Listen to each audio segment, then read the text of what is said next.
Greetings, students, and happy chapter number 8. Today we're going to talk about water-soluble vitamins. This is a very short chapter. Next chapter, chapter 9, we'll talk about fat-soluble vitamins. So the book really breaks down the different types of vitamins into 2 different chapters. So again, talking about water-soluble vitamins, what they are and what they do for us. So vitamins in general are organic compounds essential in the diet to promote growth and health maintenance, meaning that the body can't make them. So we need to get it from food, right? And so water, the vitamins that are water soluble, meaning they need some water or some type of molecules in the body to help them transport or work in the body, include all of the B vitamins and vitamin C. Right? So when we talk about water soluble vitamins, we're talking about the B's and vitamin C. When we talk about fat-soluble vitamins, we're talking about the others. So we're talking about A, D, E, and K. Those are fat-soluble. We'll talk about those next chapter, right? So we need vitamins. Vitamins vitamins cause our hair to grow. They do a tremendous amount of protection for our immune system, just a tremendous amount of benefits from vitamins, right? So what can we say are 2 statements about vitamins? So vitamins are necessary in many of what we call maybe those chemical reactions, those biochemical reactions that happen in our body. Vitamins need to be a part of some of that to make it all work. Vitamin deficiencies are very rare in the US. Again, a lot of our food we're going to find out is fortified with vitamins, and therefore we get enough of it typically in our diet. Deficiency of the fat solubles are less likely than of the water solubles, so more deficiency of the vitamin C and the B's than the others. Vitamins in general do not provide energy, meaning there's no calories to them. Right? So if you pop a vitamin supplement, you're not getting K counts really with that, so they don't give us any energy to do any of those chemical reactions that we need to produce energy in our body. All right, so again, here we go. The water soluble are the B's. You can see all the variety or the different B vitamins that we have, and vitamin C. The fat solubles are the A, D, E, and K. And here's a really good slide to help you kind of understand what are the foods you should be eating to get those vitamins, right? So looking here, our foods are really good at providing our vitamin C and vitamin A, our folate. Our vegetables are really good at providing some of the other minerals you see and a lot of the other vitamins, C, A, E, K, and then our grains, right? So look here so that you're kind of getting an understanding of making sure that you are getting the right amount of vitamins that you need. So let's talk about the difference between fortified and enriched foods. So when we talk about fortifying a food, we're really talking about adding nutrients to the food. So meaning that the nutrient was not there or it was there in very minimal amounts, so we go ahead and we fortify it. Fortification means kind of like to build up, to strengthen. So we are going to fortify it with more nutrients, right? So more of these vitamins, right, or nutrients. Enrichment is adding nutrients back to the foods that we lost in processing. So if you had a particular food and it originally had some of these vitamins, but when we went to take the stalk of wheat or to take that item and change it from its raw natural state into a processed food, we lost or we stripped away that vitamin. Now we're going to go ahead and enrich it back to that particular food that we're talking about. So a lot of our foods, you're going to see labels, you're going to read them and say, oh, it's fortified with this and enriched with this, right? And now you know what that means. All right, dietary supplements really means pills, right? So, they can come in other forms, but the primary form is pills. So this would be if you're concerned about your diet or if you just want to make sure you have extra of something, you're going to be taking excess supplements. I take a handful of supplements a day for a variety of reasons. We'll talk in a minute. I'm a big believer in vitamin C. We'll talk about some of those benefits. I take calcium.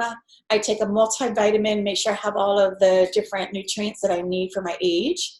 Let me see. My doctor, the last time I went for a checkup, told me I should be taking kind of an omega supplement. So I take a lot of different supplements to make sure that I'm meeting my needs, if not exceeding in some way.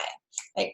Ideally, though, you're going to get these vitamins and minerals from your food, from your diet. So I make sure to have oranges, or to make sure to have the things that have vitamin C in them, because it's better to have it in its natural state. However, you want to make sure you get it.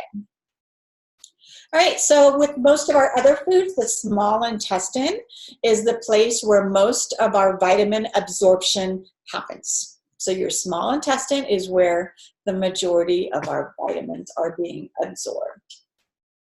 Right. Bioavailability of our vitamins, so how well are vitamins absorbed into our body and then used, right? As I said before, fat-soluble vitamins, they need some fat in order for that vitamin to be absorbed into the body. And the water-soluble vitamins need some type of hydrogen-based or water-based molecule to help those vitamins be processed in the body. Hence the term fat-soluble and water-soluble. They need those components in order to work correctly in our body. You can read about storage and excretion. Basically, the water-soluble vitamins are going to leave us faster than the fat-soluble will. Vitamin Bs are really necessary because they are helpers. Remember, whenever we say things like enzymes, we think of helpers or aids that our body needs to make some of the processes work in our body. Right? Energy and coenzymes, yep, learn about that. This is really interesting because I think a lot of us don't know some of these facts about our foods and vitamins. But basically, we want to think about how we think of canned food or frozen foods and understand some basic principles behind them. So high temperatures are used in canning, which unfortunately reduces the value or the nutrients in there. However, because the canning keeps our foods longer and it doesn't require refrigeration, sometimes it's less expensive than our frozen foods and definitely than our fresh foods, right? And they're more available. Sometimes fresh produce is lower in nutrients because it's been either sitting on a shelf or sitting in the produce section in that bin for so long that it's wilting or it's losing those minerals, or it took so long to transport it. Right? We have to think that when we have produce that grows in another state or even another country, we are flying in or we're busing in or transporting in that food to our grocery stores, which can be a long process, and therefore, as it's been sitting, it loses nutrients just being on the shelf. Right? So be aware of some of these when you're picking your fresh fruits and vegetables or your other frozen or canned items. How should we preserve our food so that the vitamins are fresh? First of all, we want to make sure to eat it as soon to purchasing as possible, and to keep it away. I always try to keep it away from my stove and always in your pantry or away from light. Okay. Cutting our fruits and veggies closest to when we're going to eat them. Don't soak them. Use as little water as possible and use other methods than boiling them. And then, don't rinse your rice before you eat it or you go to cook it, because you are actually washing away some of those good vitamins that we need. Here, we're going to talk about a few of the, real quickly, some of the vitamins. So thiamine is the first B vitamin to be identified. Thiamine is B1. So, and it's, helpful in several different ways. Riboflavin is another vitamin that's really useful to us. Folate is one that we hear more about, folic acid, because this is the one that pregnant women should be increasing their intake. So all pregnant women should have a supplemental vitamin of folic acid. Right? And the reason is because of this. So when we have a deficiency of folic acid, it can lead to our unborn child developing kind of this problem in their vertical spine. And we get that severe spina bifida, which if we just take folic acid supplements, we won't have our baby born with this particular condition. So we want to make sure to be taking those supplements.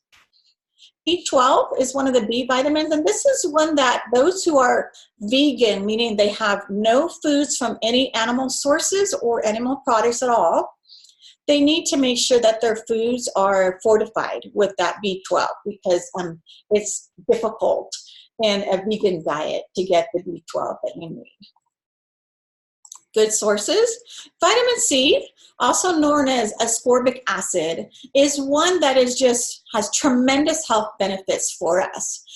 Vitamin C can be destroyed by oxygen. So in other words, if you buy a container of supplements, you don't want to open the lid and then leave it open because that oxygen is going to destroy it. Light and heat also. Our best sources of food for our vitamin C are going to be some of the best sources. There's many.